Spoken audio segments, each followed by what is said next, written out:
Fever can be further classified on the basis of the fluctuation in the temperature of fever. We can see it here. Fever is further divided into three parts: continuous fever, intermittent fever, and remittent fever. What happens in this continuous or sustained fever? From name itself, it is clear that here the fever is going to occur for continuous period or sustained. That means it will be at the same degree. Here fluctuation in the fever occurs that of the 1 degree Celsius, or we can say 1.5 Fahrenheit within the 24 hours. Suppose you are going to measure the temperature of the patient. In that case, what will happen?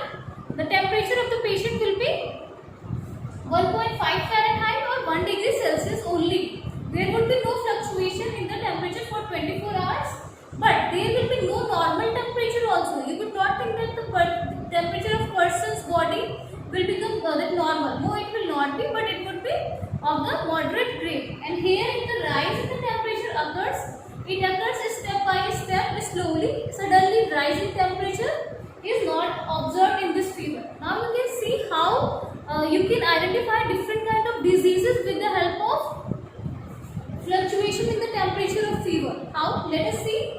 Like in pneumonia, typhoid and UTI, which kind of fever is observed? Continuous and sustained fever. Right? You all must have visited to the doctor. Their doctor has said कि आपको fever आ रहा है, कब से आ रहा है? Have you noted down your fever? क्या fluctuation हुए थे? If you are unable to see anything, then in that case doctor asks you to note down your temperature at a different time interval. सुबह कितना था, शाम को कितना है, then in lunch या afternoon how much it was there.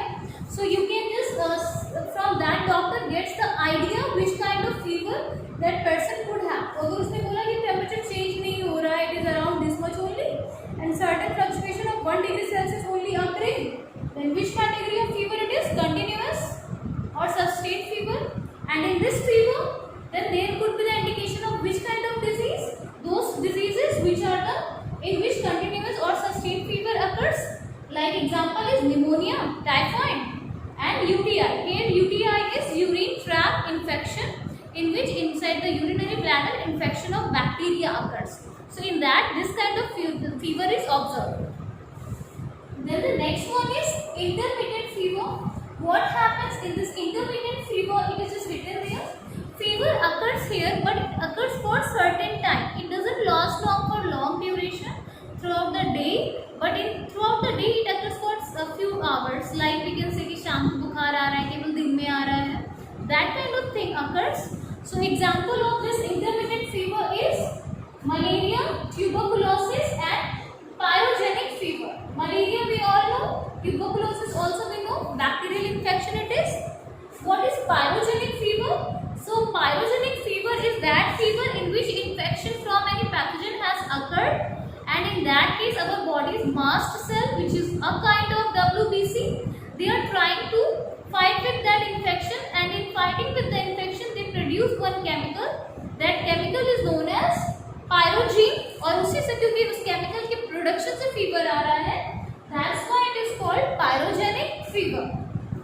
Then the third one is a remittent fever. What happens with the remittent fever? It is a bit different from these two fever. आपको पता चल गया ये बीमारी है तो कैसा fever है, fever है तो क्या कौन सी बीमारी हो सकती है. Here we have blood. But in remittent fever what happens? Fluctuation in the temperature of patient is observed, that is of 2 degree Celsius. 2 degree Celsius का अंतर देखा जाएगा patient की temperature में if you are going to measure it at different time interval. Now what happened in the remittent fever? But here also no normal temperature is achieved. Temperature would be there high, but the fluctuation of 2 degree Celsius will occur there. Here it observed in disease of endocarditis. What is endocarditis? So in endocarditis, what happens? Suppose any pathogen which is entered inside of a blood stream. So what will happen there? It will go in, as the blood is flowing, and it will go to the heart.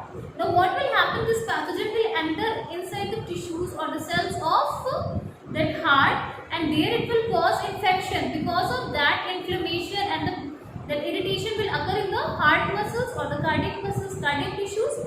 So that is called as an infective endocarditis. Then the next one is given here, Rickettsia infection. What is Rickettsia infection? So Rickettsia is a disease which is caused by bacteria. But which bacteria it is? It is that obligate bacteria. Obligate मतलब जो कि केवल किसी organism की body से nutrients लेंगे, किसी dead and decaying से नहीं लेंगे. दैट इज ऑब्लिगेट, प्योर बस उस ऑर्गेनिज्म की बॉडी से न्यूट्रिएंट्स लेंगे. So it is just Rickettsia is the that bacteria. It is gram negative bacteria, and it causes the infection in which fever, chills, headache, such kind of symptoms are observed.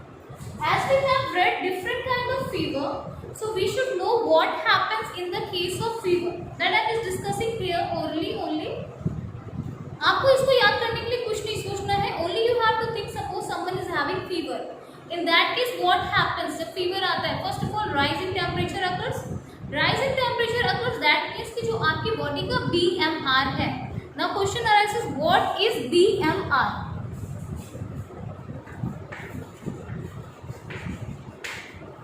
So here BMR is basal metabolic rate.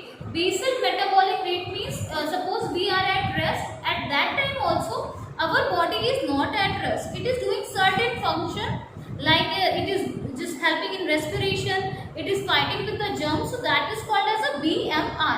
Whenever fever occurs, this BMR increases. That means body's ability to fight with the disease increases. Why?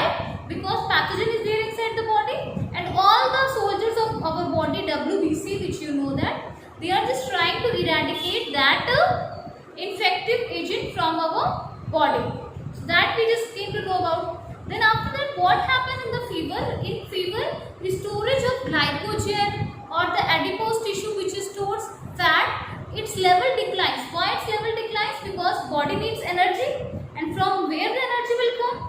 Energy will come from the breakdown of the stored food which are there inside our cell. So BMR increases with the every 1 degree Celsius rise in the temperature. अगर 1 degree Celsius भी body का temperature बढ़ गया तो BMR increase हो जाएगा. That's why it is said to regulate body temperature in the high fever. It is said that. तो आपका जो food storage था वो भी हट गया. Then in case suppose vomiting हो रही है and the person is having the vomiting, sweating is occurring. So because of that, loss of the nutrients and the loss of electrolyte also occurs from the body. अब इतनी सारी चीजें body से बाहर जा रही हैं. In that case, what will happen? Body will become weak. If the body will become weak, that means the immunity or the body's ability to fight against the diseases will also get affected. So here I have discussed a few points which are related to the fever, which we observe in fever, and then nausea, fatigue, vomiting, certain times that difficulty in passing a stool or that watery stool, that can also be observed depending upon the condition of fever. So these are the things related to the fever. Now we are going to discuss how can we combat with these symptoms by following a proper diet with the help of food. Now you are going to observe the power of food in eradicating various kind of problems related to the health ailment. Basically here what is that health ailment? That is fever.